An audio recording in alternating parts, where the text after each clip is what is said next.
Now that we have learned how to convert a decimal fraction into standard form, let us now learn to do the reverse of that. That is, converting decimal fractions in standard form to their ordinary form. And let's start with this example, where we are asked to change the following numbers in standard form to decimal fractions. Solution. The first one we are to change is 2 times 10 raised to the power minus 4. What this means is that we have the number 2, right? Now, divided by, now when we change this 10 raised to the power minus 4 into the, following the law of indices, converting it from negative index to positive index, we would have 10 raised to the power positive 4. This means we have 2 over, now 10 raised to the power 4 will give us 10,000. Now how we do this is, you just count the number of zeros that follow 1. So since we have power of 4, it means this one will be followed by 4 zeros, hence 10,000. Now to bring this to its ordinary form, and the ordinary form means as a decimal fraction, we would have this as, now you write 0 point. Now, here you see we have 4 zeros. That means there will be 4 digits after this decimal point.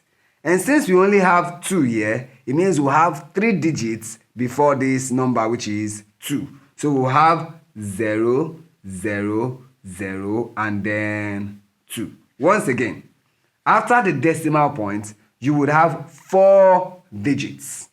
And that 4 digits will include these 2, and the 2 has to be the last. So that means we have 3 digits before 2. And that is why we have it as 0.0002.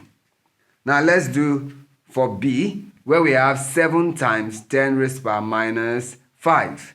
Following this same process, we'll then have it as 7 divided by, now writing this 10 raised to the power minus 5, changing it from negative index to positive index, we'll have 10 raised to the power positive 5.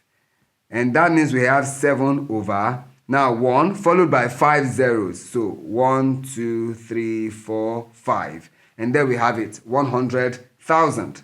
Now this will mean we have 0 point. Now since there are 5 zeros here, it means that we'll have 5 digits after this decimal point. And the last digits will be what we have at the numerator here. And since we have 7, it means we'll have 4 zeros and then end it with the 5th digit being 7. So that will be 1, 2, 3, 4, and then 7. So 0.00007.